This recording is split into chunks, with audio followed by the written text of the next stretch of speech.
सभी को जय श्री कृष्णा, राधे राधे। तो आज एक ऐसी दर्द भरी लड्डू गोपाल की सत्य घटना सुनेंगे कि लड्डू गोपाल अपने भक्तों के ऊपर कैसी कृपा करते हैं, कैसी दया करते हैं, कब जब हम उनसे कोई रिश्ता बना के रखते हैं। ऐसे ही एक लीला कथा है शांति देवी की। शांति देवी हमेशा से लड्डू गोपाल की सेवा करती हैं और उनको अपने लड्डू गोपाल के ऊपर अटूट विश्वास है। हर काम में वो लड्डू गोपाल का ही सहारा लेती हैं, हर सुख में, हर दुख में लड्डू गोपाल के ही सहारे अपना जीवन यापन कर रही हैं।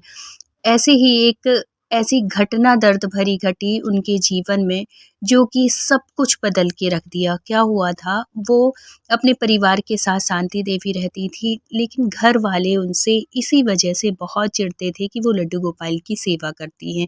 उन घर वालों को लड्डू गोपाल की, इस घर वालों में सास और जो नंद थी, उनको लड्डू गोपाल की सेवा करना बिल्कुल भी अच्छा नहीं लगता था, क्योंकि वो लड्डू गोपाल की सेवा करती थी तो लड्डू गोपाल के हिसाब से ही भोजन वो करती थी, भगवान का भोग लगाती थी और स्वयं खाती थी। लेकिन घर वालों के लिए उन्होंने कभी नहीं रोका टोका। कई बार कोशिश की कि मान जाएं, लेकिन अगर कोई नहीं माना तो कभी उन्होंने जिद नहीं की। वो अपने लड्डू गोपाल के लिए जो भोग बनाती वो स्वयं पा लेती थी उस प्रसाद को।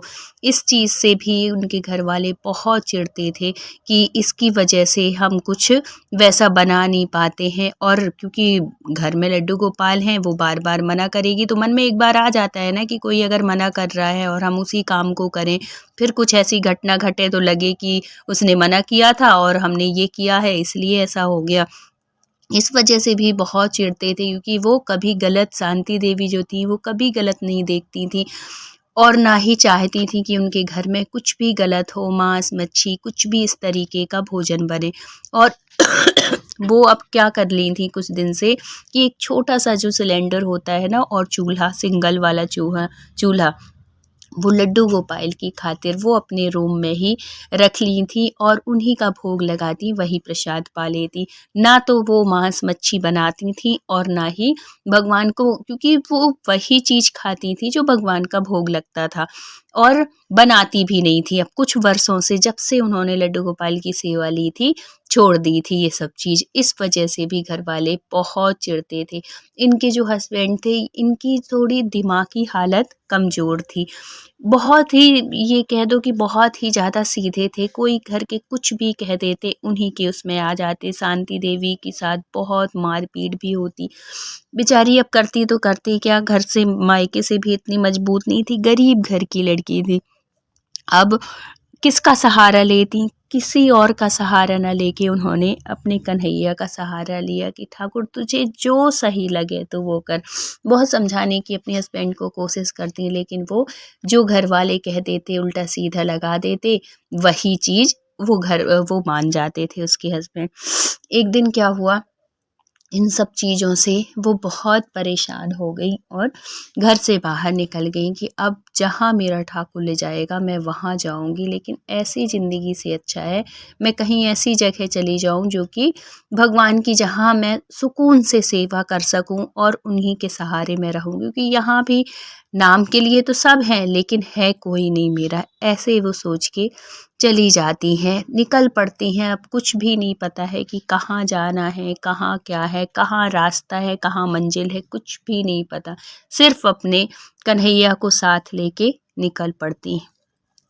वहीं पे देखो, आजकल का जो ज़माना है ना, वो सही नहीं है। भगवान को हम कितना भी माने, कितना भी वो करें, भगवान साक्षात रूप में प्रकट नहीं होंगे, लेकिन उसके लिए हमारे अंदर इतनी हिम्मत भर देते हैं, ये सब वही कृपा होती है।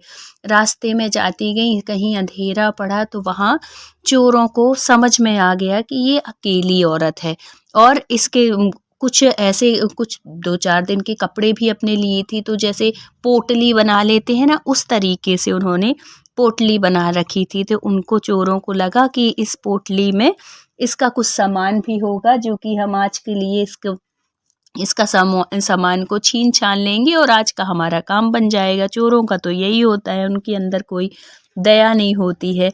यही सोच के वो लोग उसके पीछे लग गए। अब शांति देवी को थोड़ी सा आभास होने लगा कि ऐसा लग रहा है कि जैसे कोई मेरा पीछा कर रहा हो, लेकिन पीछे देखती उनको कुछ समझ में नहीं आता। अब चोर बहुत देर से पीछे लगे। अब उनके मन में जैसे शाम होती जाए वैसे ही इनके मन में, क्योंकि अकेली औरत कैसे भी अपने अंदर से इतनी साहस दिखा लो कुछ भी, लेकिन अकेली औरत का बाहर निकलना बड़ा मुश्किल होता है। अब वो भगवान को बस कन्हैया जी को, हे कन्हैया रक्षा करना, हे कन्हैया रक्षा करना, कुछ ऐसा स्थान आ जाए जहाँ मैं सुरक्षित हो जाऊं, फिर सुबह देखूंगी कि कहाँ की क्या व्यवस्था बनती है। भगवान की कृपा से आगे चलती हैं और वहाँ पे एक झोपड़ी सी दिखती है, जहाँ की शाम तो हो चुकी थी, एक छोटा सा दिया का प्रकाश था, कोई लाइट नहीं थी, कुछ नहीं थी। वहाँ पे जाती हैं तो वहाँ पे एक बूढ़ी मैया और एक बाबा, मतलब साधु साधु सन्यासी टाइप का उनका जो जीवन था वो वैसा देख के लगा। वहाँ पे पहुँचती हैं तो इनको थोड़ी सा सहारा सा मिला और वहाँ पे बैठ जाती हैं और मैया से राधे राधे कहती हैं और कहती हैं कि मैया आज रात यहीं पे मेरा मन है कि मैं यहाँ पे रुक जाऊँ, बस आपका सहारा मिल जाए, बस रात कट जाए मेरी, फिर आगे चली जाऊंगी। वो मैया और वो जो बाबा हैं वो बहुत खुश हो जाते हैं, कहते हैं बेटा चिंता मत कर, तेरे को जितने दिन रहना हो तो रह ले। और रात में और फिर वो जो बूढ़ी मैया थी और बाबा थे और ये तीनों बढ़िया ये जो थी शांति देवी, वो उस दिन रात में भोजन बनाती हैं। मैया और बाबा खाते हैं, बड़े खुश हो जाते हैं, बड़े प्रसन्न हो जाते हैं। उनसे सारी अपनी आप बीती पूछते हैं कि बेटा इतनी ऐसे ऐसे रास्ते में ऐसे कैसे निकल आई, घर छोड़ के ऐसे कैसे कदम उठा लिया, क्या हुआ? फिर उसने सब कुछ बताया कि मैया थे तो नाम के लिए सब कोई मेरे घर परिवार में, लेकिन जब ज़रूरत होती अपनों की तब कोई सहारा नहीं था, तो मैंने सोच लिया है कि अब मैं भगवान के सहारे, मैं भी इतनी बड़ी दुनिया है, लोग इतना रह रहे हैं, मैं भी कहीं रह लूँगी, बस इनका सहारा है, इनको जहाँ रखना होगा मुझे मैं रह लूँगी। जब हम अपना पूरा जीवन भगवान के ऊपर सौंप देते हैं तो फिर उसकी ज़िम्मेदारी हमारी नहीं रहती है, हमारे कन्हैया की रहती है कि हमें आगे वो कैसी स्थिति में रखेंगे। लेकिन जब हम उनके भरोसे सब कुछ छोड़ देते हैं ना, तो ऐसी हमारी ज़िंदगी होती है, ऐसी लाइफ़ हो जाती है कि हमने कभी सोचा भी नहीं होता है कि हमारे जीवन में इतनी भी खुशियाँ मिल सकती थी। जब तक वो शांति देवी वहाँ रहीं अपने ससुराल में, तब तक उनका जीवन कष्ट में ही रहा।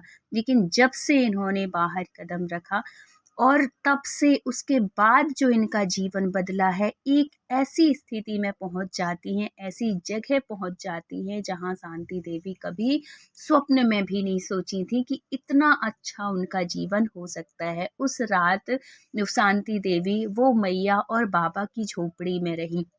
दूसरे दिन इनका जीवन एकदम से बदलने वाला था। क्या होता है कि पीछे से एक गाड़ी आती है और गाड़ी में एक बुजुर्ग दंपति, ऐसी स्थिति में वो जो मैया थी उनके साथ में, उनकी स्थिति ऐसी थी कि बहुत ज़्यादा कमज़ोर, ऐसी स्थिति थी कि उनको एक सहारे की ज़रूरत थी। और भगवान की कृपा से इतने रईस, इतने पैसे वाले, लेकिन नाम के लिए थे सब, कोई बच्चे थे, लड़का था, लेकिन लड़का चला गया था विदेश। विदेश जाके वो यहाँ पे सब कुछ भूल गया कि यहाँ पे भी हमारे बूढ़े माँ बाप हैं, इनका भी करना हमें ज़रूरी है, सब कुछ भूल गया। वो बाबा, वो जो दंपति थे, पैसे वाले थे, वो आके उस झोपड़ी के पास रुकते हैं, इस उससे रुकते हैं कि इन असहायों की हम कुछ दान दक्षिणा, बहुत दान पुण्य करते थे। वो जो दंपति थे बहुत ज़्यादा दान पुण्य करते थे और पैसे वाले भी बहुत थे। और पैसे का मतलब भी यही होता है कि अगर हमारे पास पर्याप्त पैसा है तो हमें हमेशा अपने से नीचे लोगों को, अपने से गरीब लोगों की मदद करना चाहिए। और ये जो मैया थी और बूढ़े बाबा थे, इनका नियम था कि ये महीने में आखिरी आखिरी तक इनको पूरा खाना खर्चा ये देते थे। एक अपने तरीके से पुण्य कर देते थे कि ये बूढ़े दंपति हैं, ये कहाँ जाएँगे, तो इसी बहाने पुण्य भी हो जाएगा, उनका भी जीवन यापन हो जाएगा। तो इनका नियम था, ये अपने ड्राइवर के साथ आते थे और इनको सारा अनाज पानी सब कुछ जो भी महीने का खर्चा होता था, कुछ पैसे दे जाते थे और महीने भर का अन्न राशन जो था वो दे जाते थे। लेकिन इस बार जब आए तो इनको बड़ा वो लगा, एक अधेड़ सी उम्र की जो कि ये थी, शांति देवी थी। जब इनको देखती हैं तो वो पूछती हैं कि बाबा आज ये कौन है, ये कहाँ से आई तुम्हारे। उनको लगा कि हो सकता है कोई रिश्तेदार हो, कोई बेटी हो, कुछ वो हो, क्योंकि उनकी स्थिति भी वैसी ही थी, गरीब ही थी उनकी गोदी में, पर कन्हैया जी थे।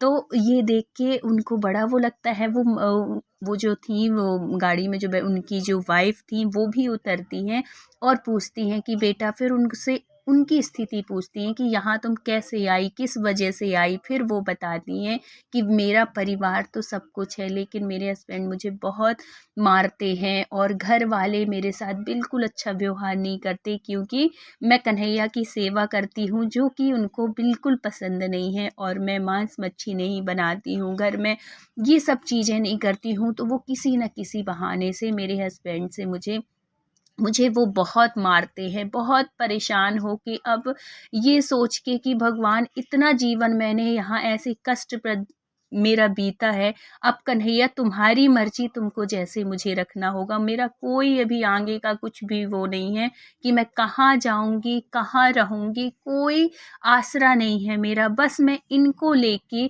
इनके सहारे, इनको जहाँ मुझे ले जाना होगा मैं चल दूँगी।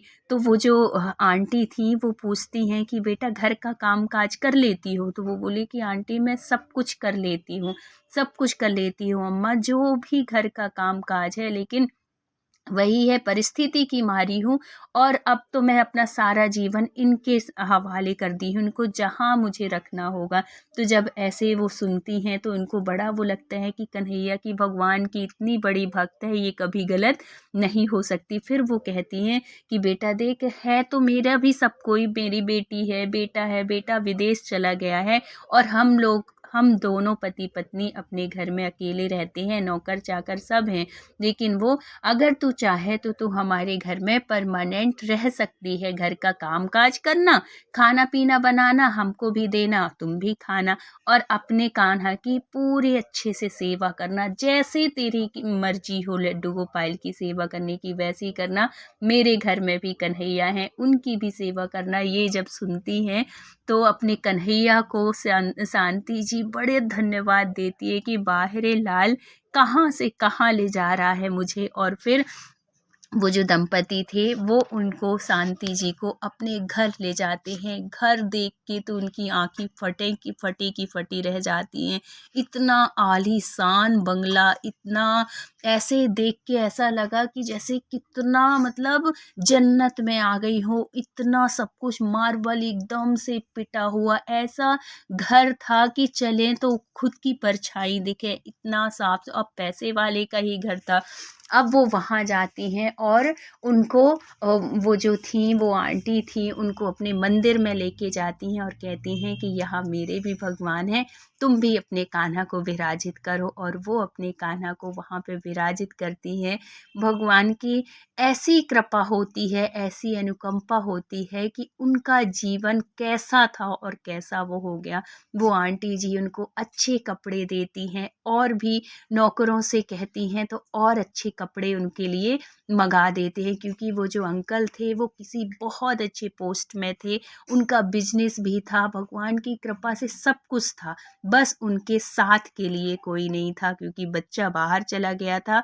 और जो एक बार बाहर विदेश चला गया ना, वो वही है कि पढ़े लिखे जिनको मूर्ख कहते हैं, अपने माँ बाप को भूल जाते हैं कि हमारे देश में भी हमारे माँ बाप हैं, जो कि ऐसा कभी नहीं करना चाहिए। क्योंकि ये चीज़ हमेशा याद रखना चाहिए कि कल को हमारी भी ऐसी स्थिति होगी, अगर हमारे बच्चे हमें छोड़कर चले जाएं ऐसी स्थिति में, तो हमारा क्या हाल होगा। लेकिन कहते हैं ना कि भगवान की जब कृपा होती है तो कभी कोई अकेला नहीं रह सकता। यहाँ पे इनको शांति जी को साथ मिल गया और वहाँ पे वो बूढ़े अंकल आंटी को सहारा मिल गया। अब वो शांति जो थी वो बहुत अच्छे से बिल्कुल अपना घर समझ के उनके घर में सेवा करने लगी। वो बूढ़े अंकल आंटी की इतनी सेवा करने लगी, ऐसी सेवा करती जैसे एक बेटी अपने माँ बाप की करती है। इतने खुश हो गए वो अंकल आंटी, इतने दुखी थी, उनसे कोई बात करने वाला नहीं था, उनसे कोई सुख दुख बांटने वाला नहीं था।